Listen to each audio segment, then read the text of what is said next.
When a 5-year-old boy said just 7 words about Jesus on live television, everything stopped. The host broke down crying, right there on the air, for a full 37 seconds. 20 million people watched in total silence. Nobody knew what to say. Nobody dared to move. It was the kind of moment that didn't just go viral. It broke through people's screens and straight into their hearts. At first, this was just supposed to be a light segment, something sweet and forgettable for a morning talk show. But the second that little boy opened his mouth, everything changed. No one expected a child to say something that would shake grown adults. But he did. And what makes it even more powerful, he wasn't just some random kid. He was the nephew of Jonathan Roumie, the man who plays Jesus in The Chosen. That connection alone raised eyebrows. But what the child said, it was raw, it was deep, it was real. So real, in fact, that producers tried to stop the clip from spreading. But it was already too late. The internet couldn't hold it. Something much bigger had already begun. This isn't a story about going viral. It's not about celebrity or attention. It's about something most people have forgotten. The power of simple, honest faith. The kind that doesn't need a microphone or a pulpit to be heard. The kind that only a child can carry. And when his uncle stepped onto that stage, when the cameras turned and caught the two of them standing together, something holy happened. You need to see what happened next. Because once you do, you might not see Jesus the same way again. Jonathan had only planned to rest. After long, emotional days playing Jesus in The Chosen, he needed a break not from work, but from the weight it placed on his soul. So he flew out to Chicago, hoping to find peace in something simple. Time with family. His brother Michael, sister-in-law Maria, and especially their 5-year-old son Matthew, always gave him that. But this time, Jonathan noticed something different about the boy. Matthew wasn't just playful or curious. He was locked in on one thing, Jesus. Not in a shallow or cute way, but in a way that made adults pause. He talked about Jesus like he was real, alive, sitting next to him. He asked big questions, deep ones, and he talked about love and forgiveness, like someone who had already lived through something. Jonathan would catch him praying alone, whispering things like, Jesus, help Uncle Johnny not feel sad anymore. It was pure and powerful. But it also made Jonathan uneasy, because Matthew seemed to notice things no one else did. Maria, Matthew's mom, brought it up one afternoon. Is it too much? She asked quietly. He talks about Jesus more than he talks about cartoons. She wasn't doubting her son's faith. She was just afraid he might be carrying something too big for a child's shoulders. But Jonathan smiled and said something he'd learned the hard way. Sometimes, kids understand God better than we do. Their hearts aren't blocked yet. A few days later, everything shifted. Maria got a phone call from a producer at Good Morning Today. A family friend who worked at the network had told them about Matthew.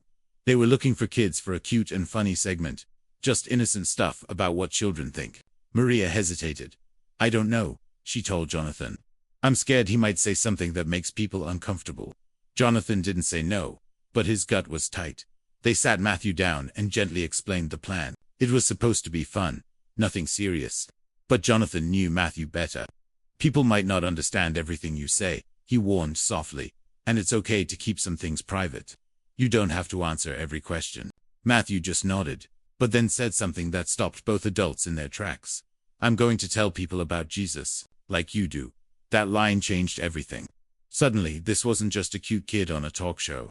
This was a little boy walking straight into the spotlight, with one goal: telling the world about Jesus. Jonathan's heart twisted. He knew how harsh the world could be, especially when it came to faith. Would they laugh at Matthew? Would they cut him off mid-sentence? Would they try to spin it? But there was more under the surface. While Jonathan looked calm on the outside, inside he was tired. He loved playing Jesus, but sometimes it left him empty. It reminded him of the grace he still struggled to feel for himself. Matthew had noticed it too. One evening, while coloring beside his uncle, he said, Uncle Johnny, sometimes you look sad when no one's looking. Is it because you think Jesus doesn't love you enough? Jonathan didn't know how to answer. All he could do was nod and hug the boy tight. The morning of the interview, Matthew was up early. He wore the blue shirt Jonathan had given him for Christmas. It's my Jesus shirt, he said proudly. On the ride to the studio, he chatted about how excited he was to see the lights, the cameras, and then added, but mostly, I'm excited to talk about Jesus. I think people forget how much he likes them. Jonathan said nothing. He just stared out the window, heart pounding. It felt like something was building. something that couldn't be explained with logic.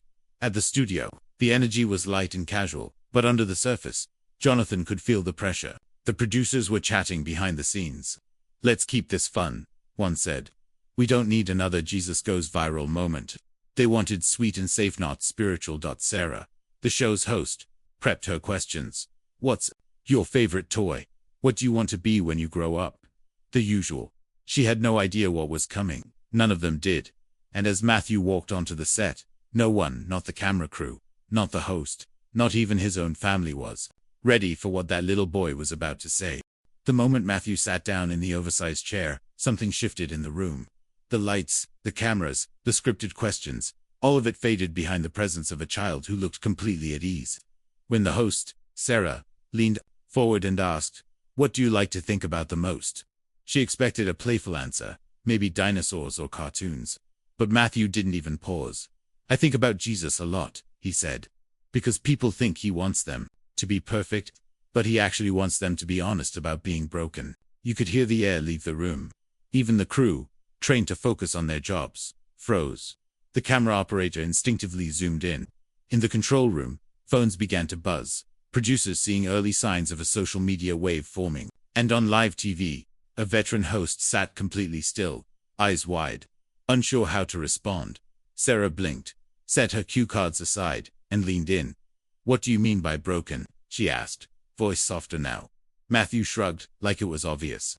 "Like, when people feel sad, or mad, or scared all the time. Like when you pretend you're okay but you're not." She nodded slowly, caught off guard. "And what does Jesus do with that?" Matthew smiled. "He still loves you. But not just love. He likes you too. Even when you mess up." That line hit harder than anyone expected. People watching at home began recording, sharing, quoting. Hashtags started to climb. Viewers weren't just watching, they were crying. And just when it seemed like nothing could top the moment, the studio doors opened. Someone whispered off camera, "Jonathan Roumie's here." Before Sarah could react, the actor walked quietly onto the stage, wearing jeans and a hoodie, still out of breath from rushing to the building after watching the broadcast. When Matthew saw him, he lit up and ran into his arms. "Uncle Johnny," he yelled, jumping off the chair. Jonathan dropped to his knees, pulled him in, and whispered through tears, "I heard every word you said, buddy. And I think Jesus heard them too." The cameras didn't cut. Nobody said a word. The world was watching something real, unscripted. Holy. Then came the moment that would go viral around the globe. Matthew turned back to the camera and said, "Broken crayons, still color. Jesus doesn't throw us away when we're broken. He uses us to make something beautiful." The phrase exploded online within minutes. It wasn't just trending, it was tattooed into hearts. People who had felt discarded, forgotten, or too far gone suddenly saw themselves through a 5-year-old's words. Pastors wept. Parents held their kids tighter. And people who had left their faith years ago began searching for something they didn't know they still believed in. And then, Matthew said something else. Quietly, almost like it was just for his uncle. But the mic caught it. "Sometimes Uncle Johnny cries when he prays, but not happy crying. Sad crying." Jonathan froze. He looked at his nephew, then at the crowd, and then straight into the camera. His voice broke. "Even after all these years, even after playing Jesus, I still carry pain. I still feel like, maybe I'm not enough.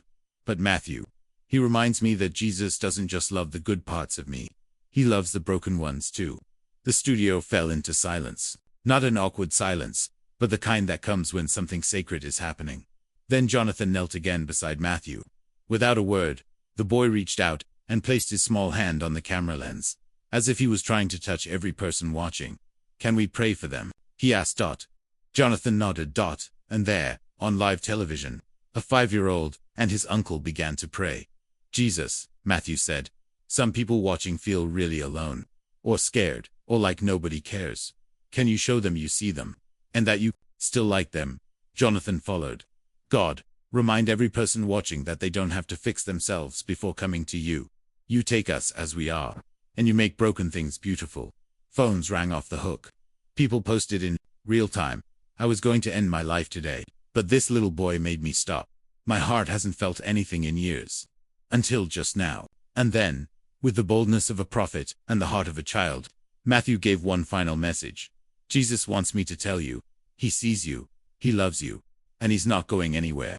There were no closing credits, no background music, just a boy, a man, and a message that went deeper than anyone expected, one that would echo long after the cameras stopped rolling. The moment the interview ended, the studio phones didn't stop ringing. Within minutes, thousands of calls poured in from across the country, people crying, confessing, thanking. Some just stayed on the line to breathe quietly, like they didn't want to leave the moment they had just experienced. Emergency hotlines reported something unusual too, a sharp drop in crisis calls. Some counselors said they were getting messages from people saying they had changed their minds. That somehow, after hearing Matthew speak, they felt seen. Like their pain finally had meaning. Like maybe they weren't alone after all. The networks tried to regain control. Producers rushed to get the footage edited, maybe softened. But it was already too late. The raw, unfiltered video was out. Someone had clipped the moment, Matthew said. Jesus likes you. And within hours, it had been shared over 1 million times. No hashtags were forced. No headlines were pushed. It just spread because it was real. Because something holy had happened, and the world recognized it. Testimonies flooded in. One woman called the studio, weeping. She said, "I haven't felt loved in 20 years. Until today. That boy, he reminded me, I'm not trash." Another man, a pastor for 3 decades, posted online, "I've preached thousands of sermons. But a 5-year-old just said the gospel better than I ever have." Back home, Jonathan sat with Matthew in the living room, reading through letters. One from a teenager said, "I was sure God was disappointed in me. But then I heard Matthew say, Jesus likes broken people. Now I want to believe again." Jonathan wiped a tear and looked at his nephew, full of quiet awe. "You don't even realize what God just did through you, do you?" Matthew tilted his head. "Why is everyone crying, Uncle Johnny?" "I didn't say anything special. I just told the truth. That was it. That was the secret." Churches across the world began quoting Matthew's words in their sermons. Children's ministries started calling their next series Broken Crayons Still Color. Even people who didn't believe in God couldn't ignore the weight of what had happened. One well-known atheist tweeted, "I don't know what I just watched, but I believe that child was telling the truth." The story didn't fade. It grew. People printed his quotes on signs. They made videos about it. Some even started reading the Bible again, just to find out if that kind of love really existed. Because if it did, maybe they weren't as far gone as they thought. And in the final seconds of the original interview, just before the camera cut out, Matthew turned back to the lens one last time. With the same soft, steady voice he'd used the whole time, he gave the world one more line. Jesus isn't mad. He's just excited about all the good he wants to do in your life. That was the moment the screen faded to black. Later that night, Jonathan would say something that people would also repeat. Sometimes God uses a child to remind the world that grace was always simple,